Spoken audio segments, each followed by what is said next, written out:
Jadi gimana nih perasaan lo pas nonton ini sebagai warga Putih Telur di antara pinggiran-pinggiran kota Jakarta tapi jauh gitu.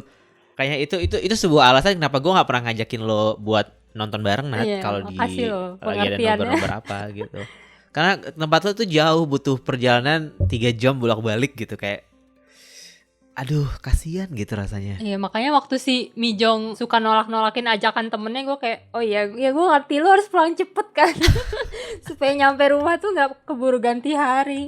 Lelah banget sih gue ngebayang, apalagi pas scene yang mereka, kalau misalkan mereka saling pulang itu kan suka di jalan yang panjang itu kan, lorong menuju ke rumah, tahu gak lo? Itu gue kayak, gue merasakan sih muka-muka lelah mereka saat udah turun bus itu. Iya. Berarti ketika nonton My Liberation Note ini ada hal yang terasa sangat dekat dengan lo ya sebagai warga suburban ya. Banyak banget sih. Kalau kata Netflix, kota satelit gitu. Oh iya. Di pinggiran planet soalnya kan ya. Sebagai warga pinggiran gue merasa relate, sebagai orang introvert gue merasa relate, kayak Iya. banyak banget sih. Sebagai anak bungsu gue merasa relate juga. Oh iya banyak banget ya di drama ini yang hal-hal yang memang terjadi dalam kehidupan sehari-hari gitu. Walaupun mungkin sebagai penonton yang baru menyaksikan awal-awal mungkin baru satu mungkin atau baru dua gitu yang bisa mereka petik gitu. Maksudnya bisa mereka merasa relate gitu. Dan gue yakin sepanjang perjalanan sampai ending terakhir nanti drama ini akan menawarkan sesuatu yang kalau gue jadi Nadia gitu, gue pasti nangis sih gitu. Kayak gue udah tahu sih Nadia pasti nangis. Ini nih, gue nonton ini kayak ini memang dramanya Nadia banget gak sih gitu. Ini bukan tipe drama yang akan gue tonton banget sebenarnya gitu. Karena sebelum gue nonton ini, gue nyobain Love All Play dulu kan. Karena gimana nih masih, gue mau bilang gue udah move on dari drama Laknat yang sebelumnya juga kayaknya belum move on juga gitu. Tapi ketika gue nonton Love All Play itu kayak, ini sebenarnya menyenangkan nih drama ini gitu. Tapi vibe-nya mirip banget sama 25-21 gitu, kayak nge-trigger ya. Males deh. Apalagi di episode 1 ada adegan mereka main air. Kayak loh apa-apa kayak biasa apa-apaan nih gitu. Menurut gue ini gak bisa dibiarkan ini gitu. Kayak gue udah ya males deh gitu. Akhirnya udah deh, gue belum lanjut episode 2. Kayak gue pindah aja deh daripada gue terus berkutat dengan kayak ngebanding-bandingin terus gitu. Karena Choi Jong Hyuk sama Park Joo Hyun di situ menurut gue chemistry-nya bagus banget. Sebenarnya ini bisa nih jadi drama titik balik mereka berdua gitu, karena di networknya KBS gitu kan yang tayang. Terus kayak sebuah topik yang memang belakangan ini tuh kan lagi rame juga nih di TV gitu. Cuman gue nggak bisa menghilangkan pikiran bahwa drama ini adalah produk yang dibuat untuk menyaingi produk lain yang sudah ada gitu loh. Ngerti gak maksud gue? SBS kalau gak salah kan udah punya Racket Boys gitu kan. Terus ada Anggar di 25-21. Walaupun memang mungkin sebelum itu udah banyak banget sih drama Korea yang udah ngebahas soal olahraga juga. Tapi di 1 tahun belakangan ini ya 2 itu yang paling banyak dibahas gitu. Dan KBS apa nih belum keluar lagi nih gitu kan. Ini ya muncullah sih Love All Play ini gitu. Itu cukup mengganggu gue sih sebagai penonton. Maksudnya kalau misalkan gue gak terlalu pikirin banget soal bisnisnya gitu ya, mungkin gue masih bisa cukup menikmati itu gitu. Tapi gue udah kepikiran banget sama kayak ini kayaknya emang drama ambisius yang mereka ingin buat untuk menyaingi drama sebelumnya. Ditambah lagi gue masih kebayang-bayang sama yang sebelumnya juga gitu, si Anggar gitu. Jadi kayak agak merusak sih sebenarnya itu pengalaman gue. Tapi ini personal banget sih. Maksudnya kayak mungkin yang lain bisa cukup menikmati, sementara gue kayak udah keburu ya gitu. Akhirnya ketika gue nonton My Liberation Note, ini berbanding terbalik sekali ya dunianya gitu. Refresh ya. Kayak sesuatu yang maksud gue untuk drama saat-saat ini kita belum dan kayaknya yang tipe-tipe kayak gini ya gak sih? Apa udah pernah? Kayak belum pernah deh gue ngobrolin sama lo. Tahun ini kayaknya belum deh. Kan kita terjebak dalam episode reguler. Jangan kan lo nonton yang yang bulu tangkis itu ya, yang emang mirip-mirip. Gue nonton Our Blues aja yang karena sama-sama TV-an gue masih kayak ngerasa gue mau mau dikadalin apa lagi nih sama TVN. Jadi gue kayak Enggak, ini JTBC, ini JTBC. iya, untungnya nih JTBC kan. Gue pas nonton ini tuh entah kenapa gue merasa yang kalem, tenang, yang merasa kayak enak gitu nontonnya. Enggak menggebu-gebu ya? Nggak ada yang benar-benar bikin, nggak sengaja lu dibikin berteori atau overthinking atau gimana, tapi lu benar-benar dibuat memahami aja gitu pelan-pelan. Kita kayak diajak sama-sama menguraikan benang kusut yang ada di dalam hati kita gitu loh. Gue kalau nonton ini. Iya. Walaupun kalau menurut gue, kalau sebagai pengguna sosmed pasti orang-orang akan bikin teori sih. Apapun tuh teorinya pasti ada sih gitu. Dan sekarang kebiasaan gue setiap kali ngikutin drama Korea adalah gue langsung buka Twitter dan gue langsung mute kata-kata yang kemungkinan akan mengganggu gue gitu. 25/21 gitu juga tuh, gue mute keywordnya. Semua kemungkinan keyword yang akan mengganggu gitu. Nah ini juga kayaknya akan gue lakukan hal yang sama nih, kayak My Liberation Notes. Gue akan mute karena gue gak mau kena spoiler sama sekali. Dan gue gak mau ngebaca teori orang. Soalnya kenapa kita harus berteori untuk drama yang kita pun mengalami itu gitu. Walaupun sebenarnya emang di sini kita ditanamin satu misteri besar kan, soal siapa sih ini si Mas Gu ini gitu. Bahkan tadi sebelum kita rekaman lu tahu-tahu udah ngomong gitu kan ke gue, menurut lo Mr. Go ini siapa? Iya. Kenapa dia ada di desa terpencil ini? Iya, sebenarnya gue setuju sama lo kalau ketika nonton ini memang vibe-nya itu kayak tidak perlu mempertanyakan gitu ya. Itu gue setuju banget. Walaupun ketika karakter Mr. Go ini ditampilkan, mau nggak mau kita sebagai penonton akan penasaran kan? Iya sih. Soalnya yang menambah rasa penasaran itu adalah drama ini dimulai itu nggak dengan beauty shot yang menampilkan dunia ini gitu, universe-nya mereka gitu. Tapi seolah-olah kayak kita jatuh di sebuah momen dalam kehidupan mereka yang kayak ya udah di tengah jalan nih gitu. Tiba-tiba kita udah dihadapkan dengan permasalahan bahwa rumah gue jauh gitu. Gue pengen beli mobil gitu. Kayak maksudnya mereka nggak butuh waktu lama untuk menjelaskan soal itu gitu. Iya. Dari menit-menit pertama aja kita udah dikasih lihat bahwa untuk menuju dari rumah ke tempat kerja aja 3 orang ini tuh butuh usaha banget gitu kan. Iya. Yang bagaimana mereka berusaha untuk ngatur waktu biar bisa pulang bareng-bareng supaya naik taksinya murah gitu. Itu permasalahan warga suburban gak sih sebenarnya? Iya kan, makanya kalau di sini tuh suka banyak apa sih istilahnya, gue lupa deh. Omprengan. Iya. Iya, dan gue pernah menaiki itu selama beberapa waktu. Iya. Ya sih, gue juga di awal-awal tuh kayak kita langsung diliatin nih, apa sih yang jadi poin utama dari 3 bersaudara ini. Kayak si bungsu ini diliatin kan, dia tuh kayak budak korporat yang ngerasa asing, terus lagi nggak nyaman gitu sama posisinya sekarang. Terus yang si anak tengah nih, yang si cowok, dia apa sih abis putus kan, diselingkuhin gara-gara katanya dia kolot. Terus yang kakaknya yang tertua, dia kayaknya lagi lelah pengen mencari cinta, cuman kayak dikecewakan terus karena dia sendiri tuh pemilih banget gitu. Jadi sebenarnya menurut gue, kalau dibilang ini khusus drama untuk orang introvert, enggak juga sih. Karena kan emang ada yang bilang gitu? Iya, maksud gue beberapa kali gue baca drama orang introvert gitu-gitu. Cuman menurut gue, ya introvertnya si Mijong ini kan, emang si yang ini utamanya. Cuman menurut gue kayak Changi sama Gijong kayaknya bukan introvert deh. Dan Mr. Gu ini kayaknya dia dibanding introvert, dia lebih ke orang yang sedang habis kena masalah, terus lagi dalam masa-masa gamang hidup gitu. Makanya dia kayak apa sih, kayak orang depres gitu. Iya sih, gue juga tidak merasa bahwa ini inklusif banget buat introvert juga sih. Maksud gue kayak kakak tertua yang rambutnya dikeritingin itu. Menurut gue dia gak ada introvert-introvertnya. Kata gue dia itu gue banget sih, tipe yang kayak banyak ngomong, gak mikirin kondisi sekitar ketika ngomong gitu. Sedang berusaha mencari cinta. Iya, berusaha mencari cinta. Itu gue sebelum gue sadar. Sebelum sober. Kayak gak merasa selalu semua itu revolved around you. Terus kayaknya rambut gue selalu salah gitu ketika gue berusaha untuk memperbaiki sesuatu di penampilan gue, ujung-ujungnya gak baik-baik juga gitu. Nah, itu gue banget tuh. Si Gijong gue banget. Cuman dia lebih ke apa ya, kayak secara pekerjaan kan sebenarnya orang-orang ini tuh nggak struggling ya. Iya, sebenarnya di posisi yang lumayan lah menghasilkan. Iya, cukup menghasilkan lah gitu. Cuman kejadian-kejadian di kehidupan pribadi mereka yang membuat posisi mereka di pekerjaan itu tuh seolah-olah kayak Lelah, kurang nggak terus puas, gitu. Ya lelah gitu. Iya, nggak puas. Betul. Iya benar. Makanya kan kata si yang duta keren itu pas dia tahu Mijong sama Kijong kakak adik, Udah keren. lu berdua adik kakak beda banget gitu.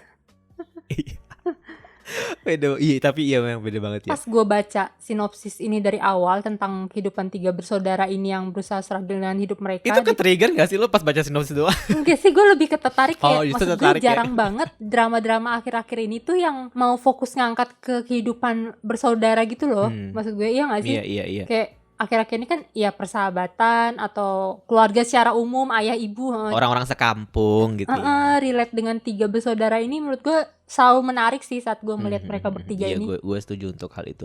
Kalau gue justru ke-trigger banget. Maksudnya kayak gue juga bertiga bersaudara kan aslinya gitu. Terus pas ngelihat mereka kayak Ribut gitu. Iya. Maksud gue gak pernah ribut sih sama saudara gue. Tapi kita juga gak deket-deket banget juga gitu. Tapi setidaknya gak sedekat Ijin dan adeknya kan yang gak realistis itu. Enggak. Kok tiba-tiba udah lah, kita harus move on lah ke situ. Kayak Ijin dan adiknya yang misterius itu ya tiba-tiba ganti muka itu kan. Iya. Nggak, maksud gue sebagai orang yang juga punya saudara gitu yang gue anak bungsu juga, gue Mijong banget sih.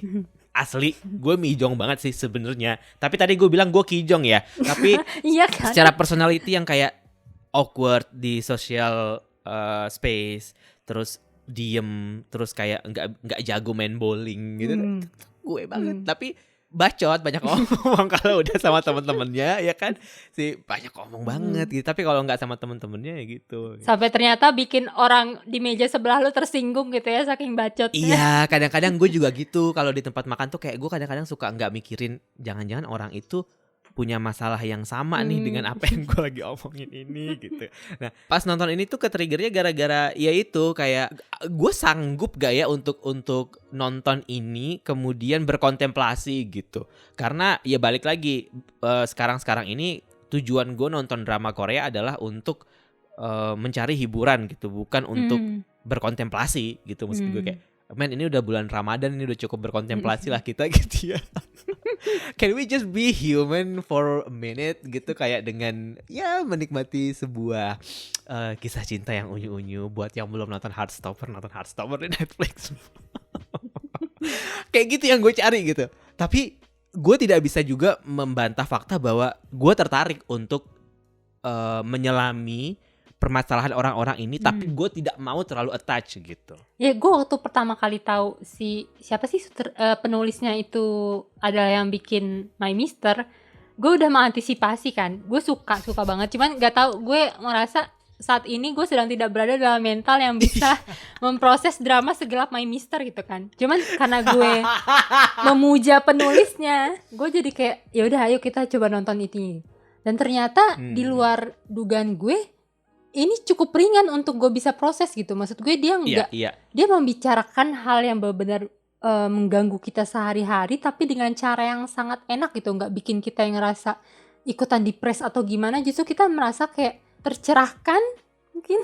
Kayak kita ngerasa mungkin ada orang yang nggak bisa ngerti apa yang sedang dia rasakan, cuma begitu dia nonton ini, oh gitu maksudnya, oh itu ya yang gue rasakan gitu. Gue sih ngebayanginnya drama ini tuh bisa membuat perasaan yang kayak gitu ke penonton. Iya. Kalau dibandingin sama My Mister, memang My Mister itu 2 episode pertama kan ini ya gelap banget ya. Maksudnya dengan karakternya si Ayu itu, dengan perselingkuhan, dengan dengan permasalahan rumah tangga si om-omnya gitu. Dengan tone-nya tuh kayak drama kriminal gitu. Kalau di awal-awal. Kalau ini ya udah gitu, kayak ini hidup lo gitu. Lo cuman menyaksikan gambaran hidup lo dengan sebuah dramatisasi dari orang lain gitu. Gue setuju sih sama lo, kayak mungkin ketika nonton ini orang jadi lebih mengerti perasaannya itu ya, itu juga ini sih valid sih menurut gue. Itu sebuah cara untuk menjelaskan drama ini dengan sangat tepat. Iya, sebenarnya apa ya? Gue kalau mau nyaranin ini ke orang tuh, gue tahu banget ini bukan drama untuk semua orang. Iya. Pertama, mungkin yang bisa gue sarankan adalah lu coba sendiri dulu nonton 1-2 episode gitu. Terus kalau misalkan ternyata sampai 2 episode itu lo benar-benar ngerasa nggak bisa relate, udah nggak usah diterusin. Berarti drama ini bukan buat lo gitu. Karena drama ini itu nggak punya konflik yang benar-benar besar atau alur yang gimana gitu. Ini tuh menceritakan tentang perasaan gitu loh, tentang feeling. Jadi kalau misalkan lo emang nggak punya perasaan seperti yang dirasakan oleh karakter-karakter di sini, ya bakal susah gitu. Lo nggak bakal nangkep apa yang sedang dibicarakan sama drama ini. Ya nggak sih? Berarti menurut lo ini bukan drama inklusif buat introvert, tapi orang-orang yang sudah pernah merasakan itu, udah pernah struggling gitu kali ya, yang akan lebih bisa menikmati gitu. Tapi pendengar kita kan banyak juga nih yang usia-usia 17 sampai 25 gitu kan, yang mungkin belum sampai lah ke fase dimana dia minjemin duit ke pacarnya sampai 15 jutawan, yang mana itu sekitar 100 juta something di rupiah gitu. Terus kemudian pacarnya kabur ke Thailand jadi bintang BL, gue rasa di Thailand. Itu belum pernah kan gitu. Cuman gue tidak bilang bahwa ini akan jadi sebuah tontonan yang nggak akan membuat mereka relate juga sih. Mungkin lebih ke apa ya, kayak mereka kan bisa, penonton yang di rentang usia yang muda mungkin lebih bisa menikmati ini sebagai sebuah realita kehidupan yang ya gue nggak pengen bilang lo mungkin akan menghadapinya di masa depan gitu, kayak amit-amit lo dapet utang sebanyak itu gitu ya maksudnya. Cuman ya karena ini cerita tentang kehidupan sehari-hari gitu, mungkin itu yang akan membuat penonton-penonton yang mungkin belum sampai di rentang usia mereka sudah pernah merasakan hal ini, atau mereka sudah dalam fase kontemplasi atau kayak mencoba mengerti perasaan mereka, bisa menikmati pada akhirnya. Iya, tapi kalau menurut gue walaupun mungkin belum pernah ngerasa kerja bolak-balik pulang kerja dimarahin bos, digibahin teman kerja, pada level tertentu tetap bisa relate sih. Mungkin kayak hubungan kakak adiknya yang berantem terus, tentang berantem sama orang tuanya yang gak support keinginan mereka gitu. Iya, betul. Atau kayak Mijong sendiri kan dia bilang, dia dari kecil pun dia ngerasa dia tuh gak bisa membaur gitu sama orang. Dia ngerasa beda gitu, kayak kenapa sih orang-orang ini bahagia ketawa-tawa, kenapa gue kayak ngerasa aneh sendiri gitu, nggak bisa buang-buang waktu kayak mereka, hahihi nggak jelas atau yang kayak gitu. Di sekolah pun kita mungkin pasti ada kayak gitu kan, kayak ini teman-teman ekstrovert kita atau yang lainnya tuh lagi pada have fun sendiri, terus kita kayak sibuk menatap langit terus berpikir kenapa ya manusia diciptakan gitu. Kenapa kita harus belajar di sekolah. Untungnya di teman kita yang ekstrovert cuma Desi. Jadi kayak nggak PR banget gitu. Untungnya kita cuman ngegeng cuman 4 orang gitu. Yang ekstrovert cuma 1. Yang lainnya aneh-aneh sisanya sendiri ya. Aneh-aneh sendiri, anak malam, tukang baca tarot, tukang nulis fanfic. Gak ada tuh yang kayak Desi kayaknya. Ya makanya Desi mulai menjauh kayaknya sama kita. Halo Des. Halo Des, kamu nonton apa, drama Korea apa? Jangan lupa mampir ke sini lagi. Iya sih, gue setuju sama itu. Karena gue pun juga nggak semua permasalahan dalam drama ini pernah gue alami gitu ya. Maksudnya gue sama lo kita udah kerja beberapa tahun gitu kan. Lo especially yang tinggal di Bekasi harus commuting tiap hari gitu kan. Jakarta Bekasi gitu. Walaupun mungkin nggak sejauh Seoul Sanpo mungkin ya, Jakarta Bekasi, tapi kayak waktunya kurang lebih sama lah. Iya, tapi jam pulangnya kurang lebih sama, selarut itu, karena iya selarut kan, itu bener. Mereka kalau matahari masih terang aja mereka udah pada keluar kan. Sedangkan gue di TV lo tahu sendiri kayak kayak lo kalau nggak lembur tuh lo berdosa gitu. Lo akan diliatin sama bos lo. Jadi kayak pulang dari kantor juga udah jam berapa, belum lagi macetnya kan. Iya. Emang nggak gitu jauh, cuma macetnya itu yang bikin lo kayak jiwa lo tuh melayang gitu di jalan. Betul. Aduh, itu gue awalnya gue nggak relate sih dengan kemacetan Jakarta Bekasi. Karena kan emang nggak pernah kan mengalami itu dan nggak pernah berada dalam situasi itu gitu. Tapi suatu hari gue udah punya motor dan gue kayak kadang-kadang ya ini juga salah satu hal yang bikin gue relate. Kayak si Mijong kan bilang kayak dia nggak mau ikutan klub karena jauh kan. Dia udah capek gitu dengan hal-hal udah capek lain. Gitu. Terus diajak nongkrong pun juga kadang-kadang nolak gitu kan, karena ya nanti pasti pulangnya kemalaman gitu. Nah gue sebagai warga Jakarta Selatan yang ngekos gitu kadang-kadang juga merasa seperti itu ke teman-teman gue yang tinggal di Bekasi gitu. Selama ini mereka selalu meluangkan waktu untuk nongkrong tuh di Jakarta gitu, kayak ya udah main di Jakarta aja gitu. Terus suatu hari gue merasa kasihan banget teman-teman gue ya kalau ngikutin gue terus, sementara mereka basisnya itu Jakarta Timur sama Bekasi gitu. Sementara yang di Jakarta cuman gue gitu kan. Terus akhirnya ya udah deh, kalau next time kita nonton atau kita main, gue deh yang ke Bekasi gitu. Karena ya sebagai usaha gue untuk mempertahankan persahabatan gitu. Ya supaya gantian gitu kan. Nah disitulah gue merasakan tuh kayak ternyata ini permasalahan komuter Jakarta Bekasi itu gitu.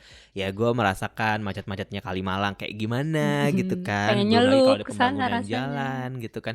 Terus pas itu gue pernah ke rumahnya dia, dari gue yang well rehydrated sampai yang dehidrasi banget gitu gara-gara kehabisan. Nyampe sini lu udah kuyup banget. Langsung Nat gue pusing, sakit kepala, gue butuh kopi. Iya lu nyampe rumah Gitu, gue udah gitu. kayak mau mati. Iya kan, maksudnya gitu ternyata gitu. Dan ya emang mungkin kita nggak pernah bener-bener bisa tahu apa yang dialami oleh teman kita, bahkan teman dekat kita gitu, sampai ya kita emang mengalami itu sendiri gitu. Dan kadang-kadang kita bisa bilang kayak, ya gue ngerti kok perasaan lo gitu. Kayak kita bisa sebesar itu mungkin rasa tenggang rasa kita ke orang gitu, empati kita ke orang. Tapi you will never know until you know it yourself gitu kan. Kalau lo mengalami sendiri kayak, oh ya struggle. Iya itu kan yang sempat diomongin si Changhi sama si mantan ceweknya itu pas ribut, kayak gue terus yang kesini, lo emang pernah mau tahu tentang rumah gue di mana, lo pernah kesana gitu kan. Terus akhirnya pas mereka udah putus ribut gitu kan, si Kijong kakak tertuanya kan sempat pas pulang, loh ini bukannya mantannya si Changhi, ngapain dia kesini? Terus si mantannya langsung nangis cerita, iya gara-gara Changhi ngomong gitu akhirnya saat ini aku coba jalan ke sini gitu kan. Terus kayak biar dia puas. Iya benar. Makanya gue nggak merasa ini sebagai sebuah drama berat, walaupun image drama ini ketika gue lihat posternya, ketika gue ngeliat promo trailernya kayak gitu ya. suram banget nih. Gue udah ini pasti gue nggak bakal kuat nih nontonnya gitu.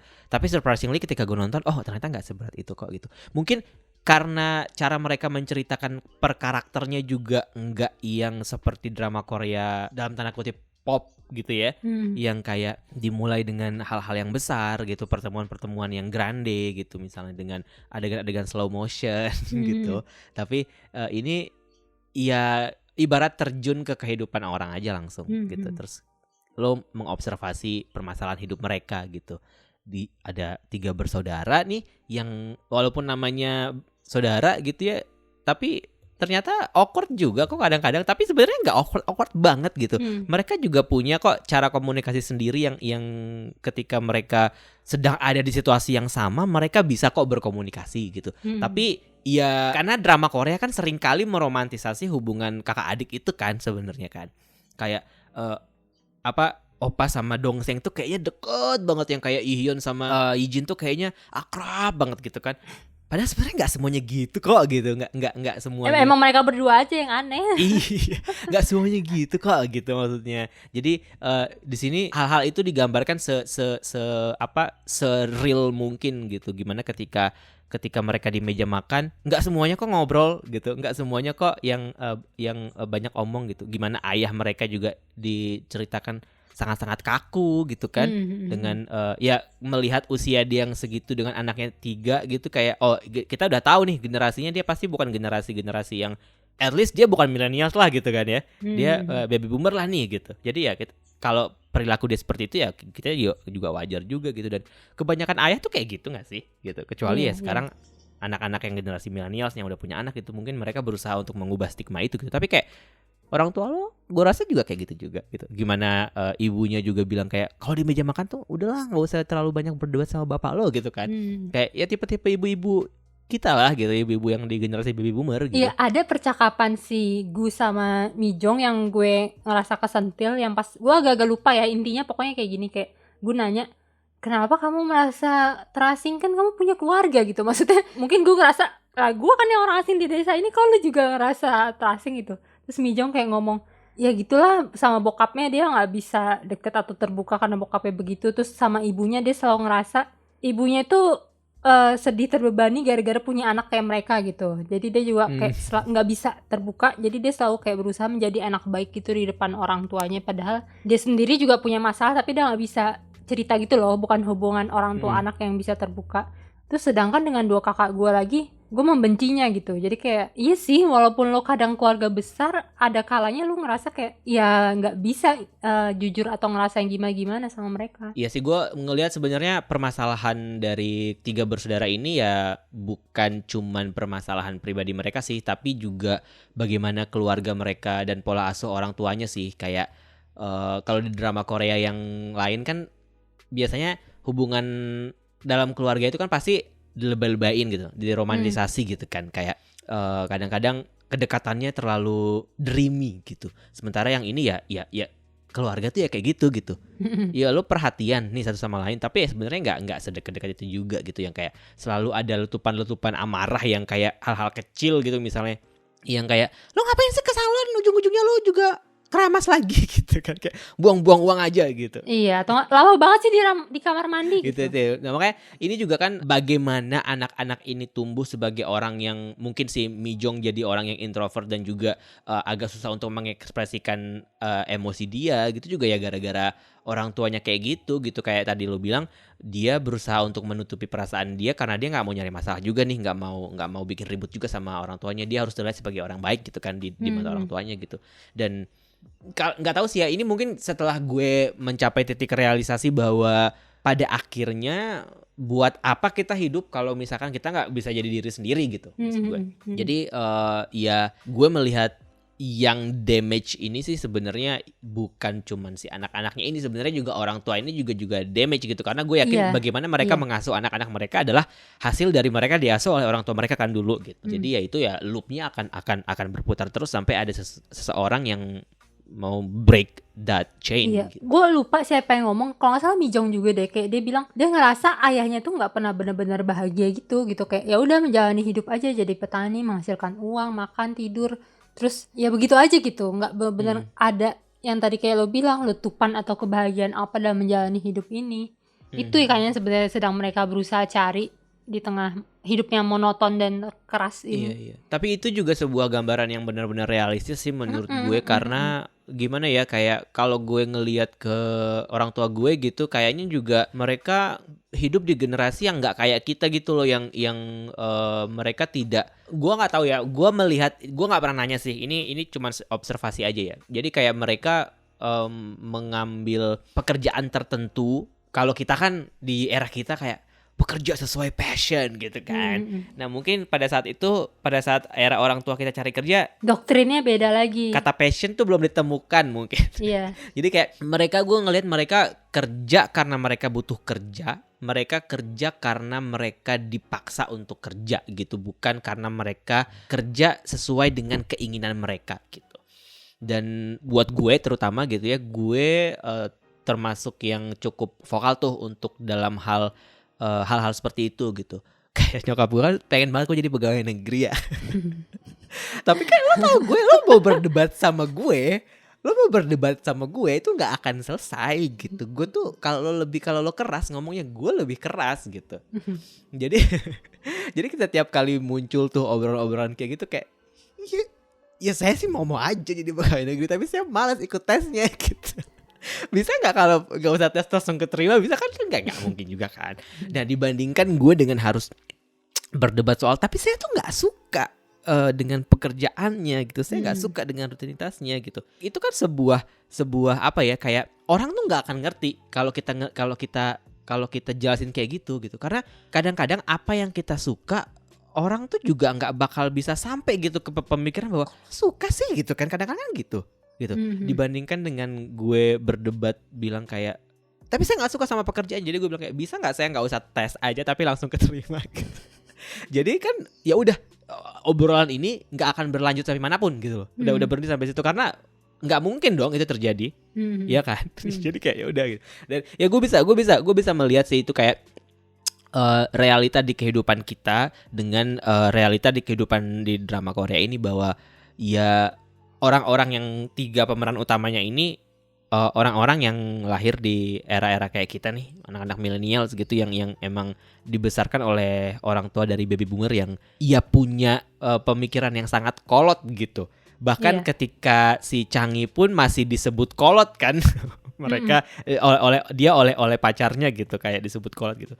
Terus ketika dia bilang, emang masih ada yang pakai kata itu, kalau dia bilang namcin gitu. Itu aja mereka, dia itu sebagai sebuah bukti bahwa ya dia dibesarkan oleh budaya kolot itu gitu maksudnya. Iya. Ya di sini gue merasa sih bahwa perbedaan pandangan generasi yang saat ini sama generasi sebelumnya lagi tuh emang beda banget gitu. Dan itu paling terwakili sama si Changi sih, karena kan Changi paling vokal kan dari 3 bersaudara ini kan. Paling suka berdebat sama bapaknya sama ibunya. Kalau sama bapaknya bapaknya ini kan gimana ya, dia mencari uang dengan jalur dia sendiri kan. Maksudnya dia ya gak ada yang nyuruh dia bukan bawahan gitu, bukan bawahan perusahaan. Dan dia dia juga udah kayak mesin gak sih, kayak udah keset gitu, kayak bangun jam berapa kerja gitu, udah ini. Dan dia ngerasa ngelihat Changi itu, padahal di mata kita ngelihat Changi ini udah lumayan sukses kan, maksudnya dia bukan bawahan amat lah gitu. Tapi sedangkan menurut bapaknya Changi ini tuh belum sukses gitu. Dia masih kayak lu jam segini masih nelfon, diatur-atur orang, masih sibuk anuin klien gitu. Mau jadi apa lo umur segini masih kayak gitu, kesannya kayak gitu. Nah Changi ini kan ngerasa gue udah melakukan yang terbaik loh pak gitu. Terus maksudnya ini masih belum cukup apa gitu. Sedangkan sama bapaknya digituin, sama nyokapnya dia juga kayak waktu dia lagi minum-minum sama temennya kan kayak, aduh udah umur segini bukannya nikah punya anak kalian malah masih aja kayak orang gak berguna gitu kan. Terus kayak Changi tuh langsung ngejawab, loh emang ibu setelah berkeluarga dan melahirkan kami, ibu bahagia? Mungkin ibu hanya bahagia pas kami lagi lucu-lucunya aja gitu. Tapi sekarang coba lihat ibu malah tertekan dan jadi sebel mulu kan tiap hari gitu. Jadi Changi tuh gue gimana ya, tiap lihat dia tuh kayak, oke dia kayak anak yang nyebelin yang selalu ngejawab, cuman sebenarnya jawaban dia tuh benar gitu. Iya. Dia tuh nggak salah sebenarnya, cuma mungkin ya beda pandangannya ini yang bikin mereka clash mulu. Betul. Dan ini berubah lagi nih sekarang. Kalau tadi gue bilang gue Kijong, terus gue bilang gue Mijong, sekarang di sisi itu gue Changi sih. Iya, gue juga nonton ini tuh kayak ada kita di tiap semua karakter ini gitu. Iya betul bener. Soalnya ya itu gue kayak gue selalu ini karena emang gue nggak tinggal di rumah aja gitu. Jadi pertengkaran seperti ini tuh jadi kayak sesuatu yang jarang gue temui gitu. Kalau gue di rumah gue rasa kayaknya gue akan selalu bertengkar dan ini kayak pasti akan ada perdebatan, karena apalagi kita yang udah terpapar sama kehidupan Jakarta Raya ini gitu kan, yang udah ketemu sama teman-teman yang berbagai background dengan berbagai sudut pandang juga gitu. Jadi ketika dan gue yang tinggal di sebuah kota kecil di Lombok gitu, ibu kota provinsi sih gitu, cuman ya tetap orang-orangnya tetap kolot-kolot juga mostly gitu. Kayak gimana sih, pasti kan beda ya cara berpikir kita. Gue tidak bilang bahwa semua orang di sini kolot, ini inklusif ke keluarga gue doang ya. Itu gue kayak buka aib keluarga gue gini di podcast. Maksud gue kayak itu bukan sebuah itu sebuah fakta gitu. Gue mengakui itu sebuah fakta gitu. Dan ya itu clash banget dengan gue yang merasa ini self claim lagi ya. Gue yang merasa lebih punya pikiran terbuka gitu. Simpelnya masalah vaksin deh. Kayak gimana nih, gue yakin semua orang pasti mengalami ini. Gimana susahnya lo meyakinkan orang tua lo kelahiran baby boomer untuk vaksin. Iya kan? Itu aja kita harus berdebat lo, padahal itu bukan buat kepentingan kita personally, itu kan buat kesehatan mereka gitu. Itu aja kita harus masih yang kayak aduh gitu kan. Ini permasalahan vaksin lo gitu, yang kayak penyelamat hidup lo gitu. Masih aja yang kemakan omongan grup WhatsApp lah, masih aja yang kemakan kayak gitu. Jadi ini sih orang tua mereka di drama ini adalah gambaran dari orang tua kita juga, yang kadang-kadang kita juga mau marah tuh gimana ya, mau marah juga nggak bisa juga karena mereka juga udah punya mindset yang seperti itu gitu. Dan yang gue lihat lagi untuk konteks drama ini kayak walaupun si bapaknya ini kesannya kayak dingin, tapi dia bekerja keras loh sebenarnya buat keluarga dia gitu kan, buat menghidupi keluarga ini, buat menjalankan bisnis itu, dan ujung-ujungnya buat mereka bisa makan di meja itu gitu maksud gue. Jadi gimana ya, kayak kita mau marah sama kepribadian dia tapi nggak bisa juga karena dia dididik oleh orang tua dia untuk jadi seperti itu, tapi pada akhirnya dia bertanggung jawab kok gitu. Cuman mungkin value of life dia sama value anak-anak ini udah beda karena emang generasinya juga udah beda juga. Kalau dia dididik untuk cari uang dan bekerja supaya dia bisa menghidupi anak-anak dia, which is berhasil gitu, dan ya udah sampai situ aja gitu. Jadi nggak ada tuh yang namanya kayak kita kan kayak mengejar kebahagiaan gitu kan, yang kayak bekerja sesuai achievement passion apa gitu. gitu. Iya, kalau ini kan dia nggak punya pilihan gitu. Dia pilihan dia adalah bertahan hidup, dan cara dia Iya. bertahan hidup ya dengan membuat jadi petani, dengan jadi mebel gitu, tukang mebel itu gitu. Dan tapi itu berhasil untuk bikin anak-anak dia pada akhirnya dapat kerjaan yang sampai kapanpun tidak akan dirasa layak juga oleh dia gitu. Karena mereka tidak dianggap sebekerja keras dia gitu. Tetap nggak bakal bisa sih, menurut gue itu nggak bakal bisa ada kepuasan karena ya mental generasinya udah beda gitu. Iya, beliau ini nggak tahu betapa kompetitifnya zaman sekarang gitu kayak. Apalagi di Korea Selatan, di Seoul gitu. Iya gitu. Gue juga jadi sempet ingat dulu bokap gue kayak pulangnya lama amat sih, emang nggak bisa ini apa langsung pulang atau apa. Terus gue kayak ya gimana orang setelah Isya aja masih ada meeting, terus gue uncuk pulang sendiri. Emang itu apa perusahaan keluarga kita apa gimana? Pasti kamu nongkrong terus kan Iya. tiap malam pulang. Padahal gue kayak udahlah gue langsung pulang, gue nggak mau kemana-mana. Cuman masih kerasa kayak gue jadi anak yang keluyuran atau nggak mau pulang cepet. Itu kan kesannya kesel ya, udah kayak pulang lelah terus.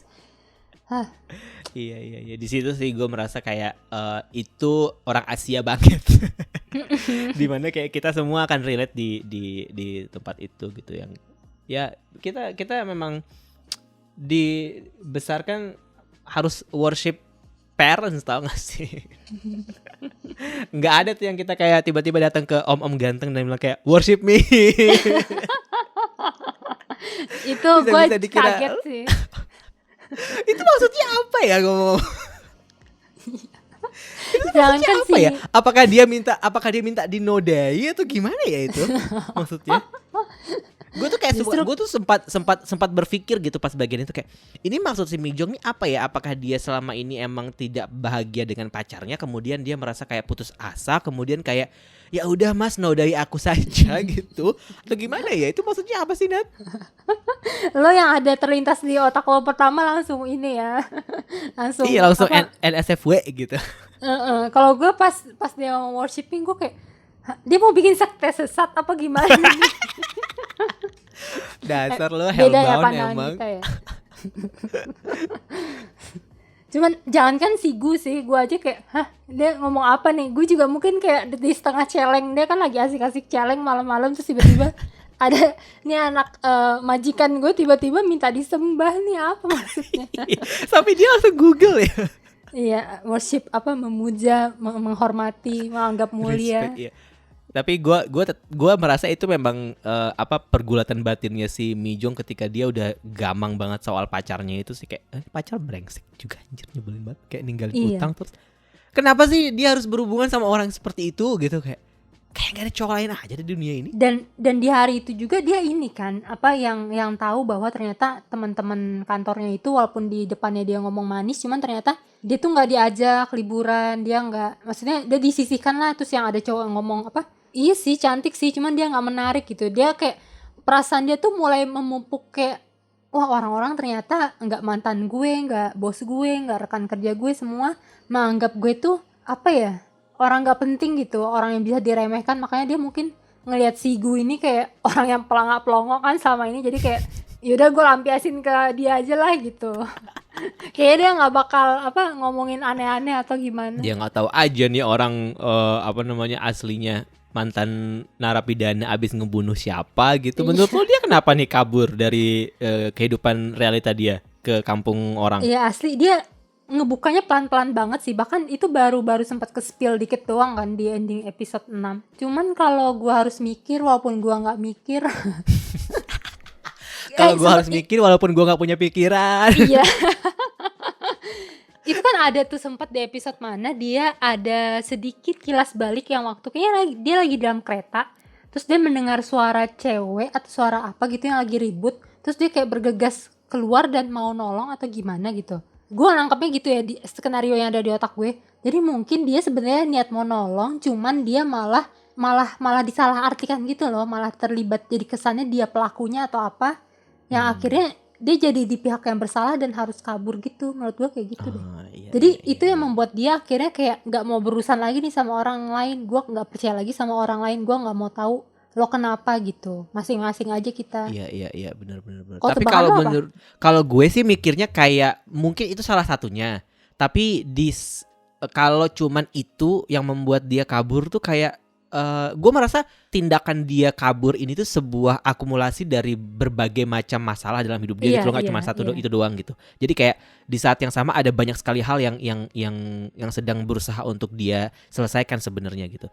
Itu oke, gue setuju dengan bagian itu, tapi di dalam kalau mengikuti skenario lo ya, ketika dia berada di dalam kereta itu sebenarnya dia sedang menuju sedang berusaha untuk menyelesaikan masalah yang lain, dan di saat yang sama juga meninggalkan masalah yang sebelumnya gitu. Jadi ketika itu terjadi kayak aduh udah dihajar dari segala sudut banget gitu, dan akhirnya udahlah kabur aja gitu. Ini packaging banget gak sih? Iya. Gue yakin sih, maksudnya berlayer alasannya, karena kan Mijong dari dia ngomong tiba-tiba nyuruh dipuja aja tuh dia udah melewati hari yang berat kan, yang dari teman kantornya segala macam ini, apalagi Mr. Gu yang sampai memutuskan dia untuk menjadi pecandu alkohol dan hidup di tempat mengasingkan diri begini gitu. Pasti alasannya lebih berat lagi. Lu jangan sih bilang Gyeonggi-do anta berantah lu. Emang Bekasi kurang anta berantah apa lagi? Gue menerima kok lu mau ngomong gue dari planet luar atau apa, gue udah terserah. Emang tempat tinggal gue jauh gitu.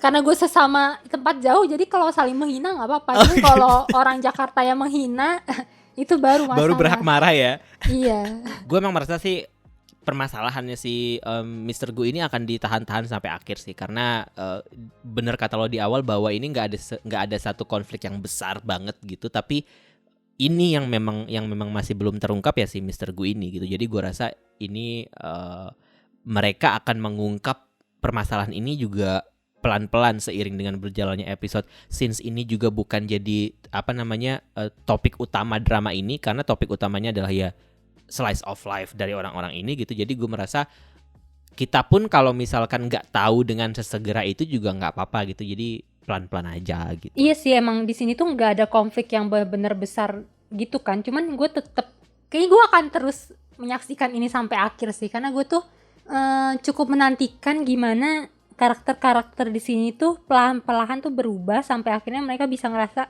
oh ini baru yang namanya hidup gitu. Karena kan mereka sama ini ya udah kayak menjalani gitu aja, dan gue tuh kayak penasaran Mijong akhirnya akan berubah menjadi orang yang seperti apa ya. Soalnya kan di sini aja diliatin begitu dia mulai membuat hubungan dengan si Gu ini, dia mulai perlahan-lahan berubah gitu. Jadi kayak mulai lebih terbuka, mulai lebih ramah ke rekan kantornya. Terus di sisi lain juga si Chang-hee, apakah dia akhirnya bisa membuktikan bahwa dia itu tuh udah cukup sukses gitu ke ayahnya, dia bisa bikin bisnisnya sendiri, atau misalkan dia jadi nggak takut lagi untuk berkeluarga. Di sisi lain si Kijong, dia berusaha mencari cinta, cuman dia tadinya nggak mau Duda tapi malah jadi kepelet sama Duda. Terus sedangkan anaknya si Duda itu udah benci sama dia, apakah dia bisa mengambil hati keluarga si Duda ini atau gimana sih? Dan terutama tetap si Mr. Gu itu sih, kayak kenapa nih orang, apa masalah dia? Apakah dia akan cuman menjadi orang yang memberi perubahan ke Mijong, atau mereka akan tetap bersama? Gue gak terlalu mau berharap lebih kalau mereka akan jadi bersama sih. Tapi pokoknya yang gue tangkap di sini tuh kayak ya gimana pun kita tuh butuh sesuatu untuk kita cintai untuk bisa ngerasa hidup. Entah itu pekerjaan, orang, atau apapun lah. Iya, gue setuju banget sih sama itu.